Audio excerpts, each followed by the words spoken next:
چۆن دەست بە ڕۆژوگرتن بکەین کە سبێنەیە یەکەم ڕۆژی مانگی پیرۆزی ڕەمەزانە. ئایا دەستگرتن بە دەستپێکردن بە ڕۆژوگرتن تەنها ئەوەندە حسابە بڵێن با پارشەوە هەستین و بۆی کە برسیمان نەبێت بە درێژایی ڕۆژتێک بخۆین و ێوارەش بەربان بکەینەوە یاخۆت نا. تا چەندە پێویستە مرۆڤی موسڵمان هەندێک ئامادەکاری باش بکات لە ڕووی دەرونیەوە لە ڕووی خۆحازرکردن بۆ پلان و بەرنامە بۆ جێبەجێکردنی عیبادەت و پەرستشەکانی دیکە لەوەی کە دەرفەتێکە مانگیە کاتۆتە پێشەوە دەرفەتێکە بۆی کە بتوانین تێیدا پەرستشی زیاتر ئەنجام بدەین لە چاو مانگەکانی تر و مرۆڤ ئامادەکاریەکی دەرونیش بۆ خۆشی ئەنجام بدات. لەم بارەیەوە لە هەولێرەوە میوانێکی تایبەتمان دەبێت کە ئەویش بەڕێز مامۆستا حەسەن عەبدوڵڵا بانخواست. مامۆستا زۆر سپاس بۆ دەرفەتە، سڵاوی خوا لێبێت. ئەگەر لەوێەوە دەست پێ بکەین ئایا وەک ئاماژەم پێکرد دەستپێکردنی گرتنی ڕۆژوو تەنها ئەوەندەیە بڵێ پارشەوە هەستین شتێک بخۆین بۆی بە درێژایی ڕۆژ برسیمان نەبێت یاخودەوە ئامادەکاریانە چین دەبێت تا کێکی ڕۆژووگر یا ڕۆژوان خۆی بۆ ئامادە بکات؟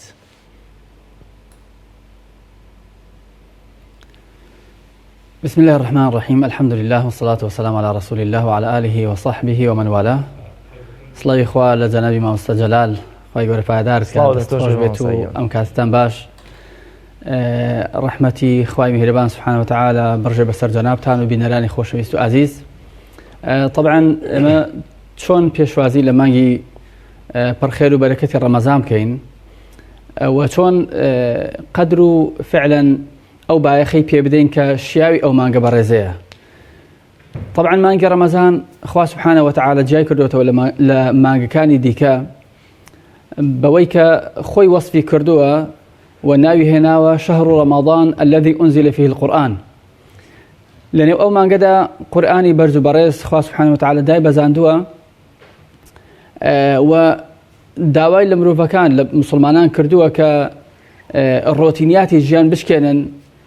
و ئەوەی کە خۆیان پێوە دەگەر لە یان زەمانگەکانی تر لە مانگی ڕەمەزاندا جیاواز بێت. یا ئەیها الذین آمنوا كتب عليكم الصيام كما كتب على الذين من قبلكم ئامانجەکەشی دیارەکە لعلكم تتقون. فعلا مانگی ڕەمەزان بەس بۆ ئەوە نیە ئینسان هەندێک شتی ڕواڵەتی بگۆڕێت، بەڵکو بۆ ئەوەیە خوا سبحانه وتعالى دەیەوێت ئێمە بە عەمەلی بەکردەیی ناخمان بگۆڕین سەرەتا لعلكم تتقون بە ئومێدی ئەوەی تەقواکار بن. ئەو تەقواکاریە ئەو تەقوایە پێغەمبەر صلى الله عليه وسلم ئاماژەی پێکرد کە فەرمی ئەلا ئین التەقوى ها هنا التەقوى ها هنا. سێجار ئاماژەی بەوە کرد کە تەقوا لە دڵایە لە سینە و ناخی ئینساندایە.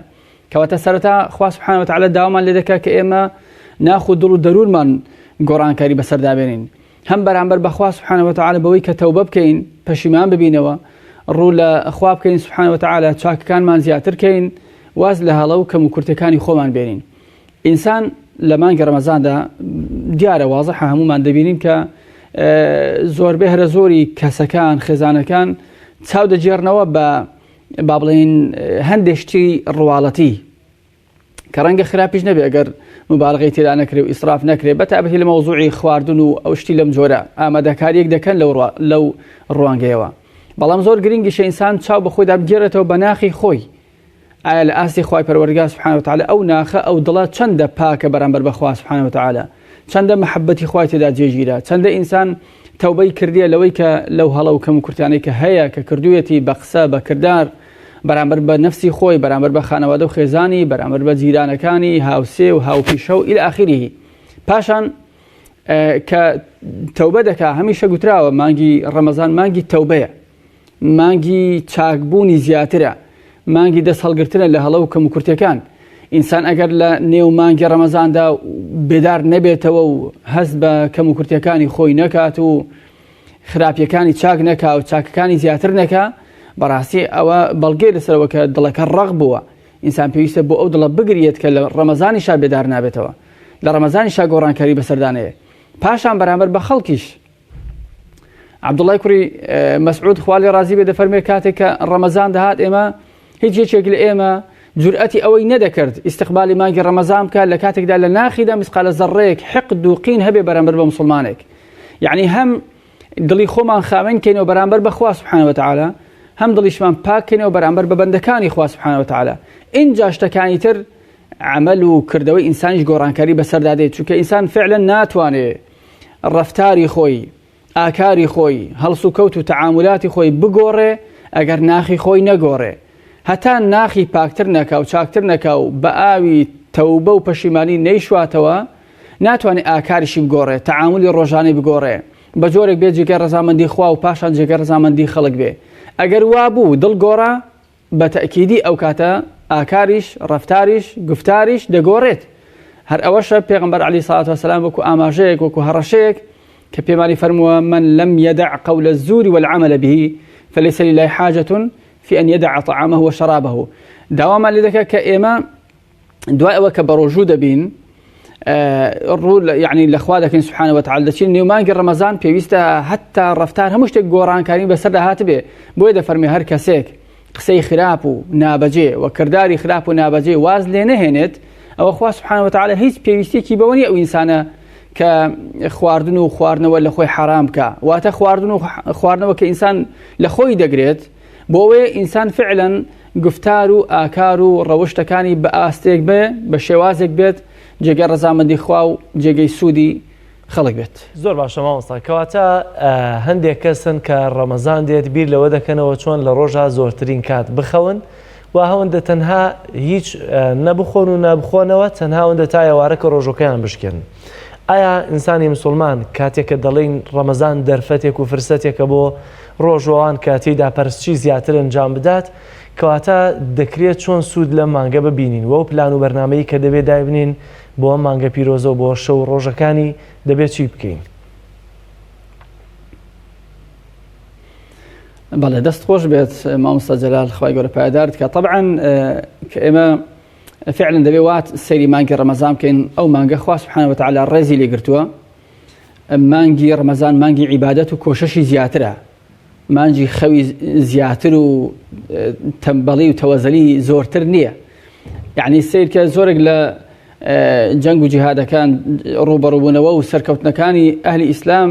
بەسەر بەرامبەرەکانیان بەسەر داگیرکار و تعداکارەکان لە مانگی ڕەمەزاندا بووە قورئانیش کە خۆی خوا سبحانه وتعالى دای بەزاندووە لە مانگی ڕەمەزاندا شهر رمضان الذي أنزل فيه القرآن لسورة بقرة كباسي قرآن كرابت هوي بوشي ديكي وكو كتاب مثلا آماجي بيكراوا تنها يكجار بالقرآن وشيء القرآن لسورة البقرة دابزيوا أويش لو آتي كباسي مانك رمضان دكا أو آتي كفرموي شهر رمضان الذي أنزل فيه القرآن بس لويدا وشيء القرآن دا لسورة البقرة هاتوا بوي تيبقين فعلا مانك رمضان مانجي قرآن زیاتر پەیوەست ببینەوە بە قورئان وەکو خوێندنەوەی وەکو تەدەببور و لێوربوونەوەی اینجا وەکو ئەوەش کە ئێمە بیکەین بە بەشێک لە ژیانمان تەرجەمەی عەمەلی بیکەین بە تەرجەمەی ژیانمان یعنی گرینگە ئینسان ساتەکانی طبعا خوا سبحانه وتعالى بانگی کە باسی مانگی ڕەمەزانی کردووە فەرموویەتی ئەیامە معدودات چەند ڕۆژێکی دیاریکراون سبحان الله ڕۆژەکانی مانگی ڕەمەزان خێراتر تێدەپەڕن بۆ کەسێک ئەگەر بە چاوی گەورە و ڕێز و حورمەتەوە سەیری ئەو مانگە بکات ئەگەر بزانێت چەندە بە قیمەتە ساتەکانی ئەو مانگە چەندە بە قیمەتن دەقیقەکانی چەندە بە قیمەتن کە هەمووی مانگی یعنی مەوسیمی بەڕاستی کۆکردنەوەی خێرە مەوسیمی کۆکردنەوەی توێشووە بۆ قیامەت بۆ سەربەرزی ئینسان نابێت کاتەکانی خۆی لە غەیری ڕەمەزانیشدا ڕاستی ئەوەی کە با بڵێن نووسن بووە بە بەشێکی وا یعنی زۆربەی کاتەکانمان زۆربەی ژیانمان بووە بە خەوتن ئەو شتێکی خراپە چونکە لە ڕاستیدا نووسن یان خەوتن بەش برای مردنە النوم أخو الموت یان دەوترێت نووسن مردنی گچکەیە کەواتە ئینسان نابێ ئەوەندە یعنی بخەوێ نە لە ڕەمەزان نە غەیری ڕەمەزان زیاتر لە پێویست بەڵکو گرنگی بدە بە عیبادەت بۆ نمونە لە عیبادەتەکان گەورەترین شت کە خوا سبحانه وتعالى داوای لێ کردوین ئینسان نوێژەکانی خۆی لە کاتی خۆیدا ئەنجام بدە بە جەماعەت ئەنجامی بدە جا ئێستا ڕەنگە لە سەرەتای مانگی ڕەمەزان مزگەوتەکان ماڵەکانی خوای گەورە سبحانه وتعالى بە شێوەیەکی فەرمی نەکرابنەوە دەکرێت ئەو نوێژانە کە لە کاتی خۆی دەیکەین بە جەماعەت دەیکەین لە ماڵەوەش هەر ئەنجامی بدەین بە هەمان جۆر اینجا پاشان لە خزمەتی قورئان بین خۆمان قورئان بخوێنینەوە بۆ خانەوادە و خێزانی خۆشمان هەر کەسێک کە تا ئێستا نەیتوانیوە فێری قورئان ببێ با خۆی فێر کات بەخۆی دەزانێت هاوسەری نازانێت بە هاوسەرەکەی فێر بکات منداڵەکانی با فێر بکات یعنی مەجلیسێکی مبارەک دانیشتگەیەکی مبارەک دروستکەن بۆی قورئان بخوێنەوە بە مدارەسەی بکەن هەندێک ئاەتیش تەفسیرکەن لە بینی خۆیانە پاشان سنەتەکان سنەتی نوێژ و سنەتەکانی دیکە ئەنجام بدەن ذکر زۆر ئینسان ذکرەکان ئەنجام دات ذکرەکانی بیانیان ذکرەکانی ئێواران ذکر سەڵاوات زۆر لەسەر پێغەمبەر بدا صلی الله علیه وسلم ئینسان لای کەم لە شەو ڕۆژێکدا بتوانێت 100 جار سەڵاوات لەسەر پێغەمبەر لێ بدا زۆر باشە صلی الله علیه وسلم بە سەڵاواتی ئیبراهیمی اللهم صل على محمد وعلى آل محمد بەڵێ ئەگەر هاتوو دەرگای مزگەوتەکان نەکرانەوە هەرچەندە بە پێبڕیاری ئەنجومەنی وەزیران ڕەنگە تا دوای ڕەمەزان و کات بکرێنەوە بەڵام ئەگەر هاتوو با بڵێن چەند ڕۆژی سەرەتایە چەند هەفتەی سەرەتاشی دەرگای مزگەوتەکان هاتوو نەکرایەوە ئێمە چۆن پەرستشەکانمان ئەنجام بدەین ئایا ئیدی دەبێ بڵێن بۆ دڵ و دەرونەی کە لە ڕەمەزانانی پێشوو ئەنجاممان داوە بەو شێوازە نەبین خۆمان لە ڕووی دەرونیەوە لاواز بکەین و زۆر ئیهمال بین و گوێمان لێ نەبێ یاخۆت پێویستە لە ماڵەوە بە جەماعەت لەگەڵ ماڵ و منداڵ لەگەڵەوەی کە هەر لە ماڵەوەی جەماعەتەکان دەست پێ بکەین یا پلانی تازە چیە گەربێت و دەرگای مزگەوت نەکرایەوە و لە ماڵەوە بووین بەڵێ سەرەتا ئێمە ئومێدمان وایە ئینشاء الله تعالى کە ئەو بڕیاری با بڵێن نەکردنەوەی مزگەوتنەکان با بڵێن مراجعەیەکی بکرێتەوە بە ئومێدیەوەی کە دەرگاکان بکرێنەوە بە ئیجراءاتی تایبەت بە خۆپارێزی لە ڤایرۆسە ئەگەر لە سەرەتایش نەبێت لە چەند ڕۆژێک کە تێدەپەڕێت یعنی ئێستا هەست دەکەین کە ژیان بە شێوەیەکی یعنی جزئی وردە وردەوا خەریکە ئاسایی دەبێتەوە تەنها با بڵێن فەرمانگەکان دیارە دەوامەکە نییە و خوێندنگەکان بە هەمان جۆر مزگەوتەکانیش کە مزگەوتەکان طبعا هەندێک شتی دیکەش کە هەندێک شوێنی دیکە بەڵام مزگەوت جیاوازە طبعا لەگەڵ بێگومان لەگەڵ خوێندنگە و قوتابخانەکان و دەکرێت یعنی بەڕاستی بەتابەتی لەو مانگەدا چاوی بەخشێنەوە بڕیارەدا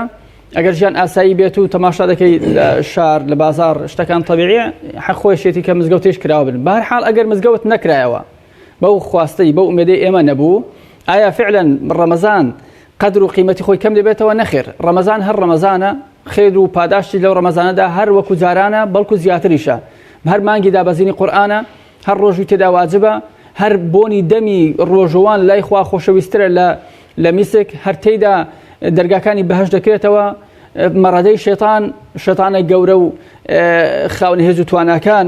کە تەوجیهکاری شەتانەکانی ترن دەبەسترێنەوە دەرگای دۆزەخ دادەخرێ ڕەحمەتی خوا هەردا دەبەزێ خوای پەروەردگار سبحانه وتعالى لەو مانگەدا هەر عوتەقا و خەڵکانێکی هەیە یعنی لە بەندەکان کە ئازادیان دەکەن لە دۆزەخ ئیتر ڕەمەزان هەر ڕەمەزانە نابێ حسابی ئەو بکەین بڵێ لەبەر ئەوە کە ڕەمەزان یعنی مزگەوتەکان داخراوە ئیتر تام و چێژ و قیمەت و نرخەکەی نەما نە هەرماوێتی بەڵکو دەشکرێت ئێمە ئەو عیبادەتە ئەو با بڵێن جۆش و خرۆشەی هەمان بوو لە مزگەوتەکان نەقلیکەین بۆ ماڵەوەمان لە ماڵەوە ئەمجارە ماڵی خۆمان بکەین بە قوتابخانەیەکی عەمەلی باوکەکان دایکەکان ببن بە قودوە ببن بە پێشەک بۆ منداڵەکانیان بۆ خوشک و براکانیان هەر کەسە لە شوێنی خۆی فرسەتێکە یعنی ئەگەر مزگەوتەکان داخران و نەکرانەوە یعنی تۆ گونەحبار نابی ئێمە گونەحبار نابین بەڵام لە هەمان کاتیشدا ئێمە فرسەتێکی گەورەمان دەکەوێتە بەردەست لە ماڵەوە باوکەکان یعنی مەثەڵەن برا گەورەکان پێشوێژی بکەن و منداڵەکانی خۆیان براکانی خۆیان خوشکەکانی خۆیان فێرکەن و بەفعلی ماڵ بکەن بە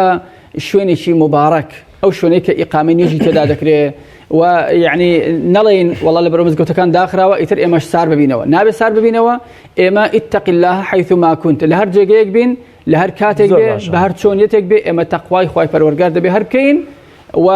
ئەوە بسەلمێنین کە ئێمە بەندەی خوای پەروەردگارین و پەیوەستنین بە جێگەیان بە زمانێکەوە زۆر باشە ماوەسا زۆر جار دەوترێشە لە حکمەتەکانی مانگی پیرۆزی ڕەمەزان ئەوەیە کە دەبێ سکەتێرەکان ئاگایان لە سکە برسیەکان بێ بۆی کێمەش لەو کاتیا برسیمان دەبێت دەزانینەوانەی کە نیانە و لە مانگاساییەکانی دیکەیە کە برسیانە چه حاڵێکیان هەیە بەڵام لە ئێستەوە کە دەستپێکی مانگی پیرۆزی ڕەمەزانە خێرخوازان دەبێت چۆن بیر لە خەڵکی هەژار و کەم دەرامەت بکەنەوە بەڵێ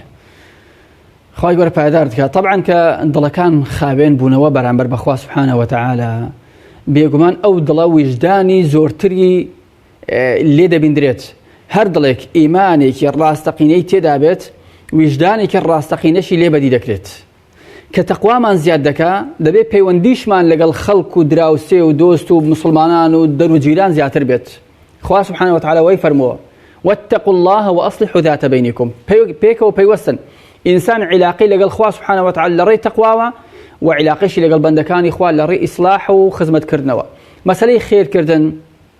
خێر زۆر گرنگە لە هەموو کاتێک بە تایبەت لە مانگی ڕەمەزاندا، چونکە پێغەمبەرمان صلی الله عليه وسلم زۆر بەخشندە بووە. بەخشندەی پێغەمبەری خوا صلی الله عليه وسلم بە جۆرێک بووە کە زۆر جاری وا هەبووە هیچی لە ماڵەوە نێشتۆتەوە کە پێویست نەبوو بێ، هیچی نێشتۆتەوە، بەڵکو جاری وا بوو پێغەمبەر صلی الله عليه وسلم لەگەڵ ئەو هەموو ئیمکانیەتی کە هەیبووە پێغەمبەری خوا هەژار نەبووە، بەڵام بە هەژاری ژیاوە. یعنی دەیتوانی زۆر لەبەردەستی بووە، ئەیتوانی زۆر لەوەی کە زیاتر لەوەی کە ئێمە تەسەوڕ دەکەین پێغەمبەری خوا صلی الله عليه وسلم بە دەوڵەمەندی بژیت، بەڵام کاتێک جاری واشە بووە یعنی چۆتەوە ماڵ فەرموویەتی چیمان هەیە وتوانێ هیچمان نییە. باشە پێغەمبەری خوا عەلەیهی سەڵات وسەلام کە زۆر بەخشندە بووە لە نێو مانگی ڕەمەزاندا زیاتر لە هەموو کات و ساتەکانی تر بەخشندەتر بووە. بۆیە موسڵمانانیش بەخشندن ئەوە ئیقتیدایە بە پێغەمبەر صلی الله عليه وسلم، چاوکردنەوەیە ڕۆیشتنە بە دوای هەنگاوەکانی پێغەمبەردا صلی الله عليه وسلم کە پێغەمبەری خوا لەو مانگەدا زۆر بەخشندە بووە، زۆر خێر و سەدەقەی کردووە، دەستی زۆر زیاتر کراوەتر بووە. بۆیە موسڵمانانیش لەو مانگەدا دەستیان کراوەترە. ئەمە جێگەی دەستخۆشیە و هەر کەسێک تا ئێستا لەو مەوزوعەدا کەم تەرخەمی بووە یان ئاگای لەو بابەتە نەبووە، هیوادارم لە مانگی ڕەمەزاندا کە خوا دەرگای بەهشتەکانمان لەسەر دەکاتەوە، دەرگای دۆزەخمان لەسەر دادەخا، دەرگای ڕەحمەتی بێسنووری خۆیمان لەسەر دەکاتەوە، ڕەحمەتی خۆیمان بۆ دەبارێنێت. ئومێد دەکەم ئێمەش بە هەمان جۆر دەرگای بەخشندەیی و خێر و سەدەقە بکەینەوە، ئاگامە لە خەڵک بێت. طبعاً مانگی ڕەمەزان بەس بە ئەوە نییە، هەندێک خەڵک وات یعنی وا شتەکە لێک دەداتەوە کە ڕەمەزان بەس بۆ ئەوەیە ئینسان هەز بە هەژاری و برسێتی خەڵک بکە. نا ئەوە یعنی ئەوە بەشێکی بچووکە لە نێو مانگی ڕەمەزاندا. مانگی ڕەمەزان خوا فەرمی لعلکم تتقون.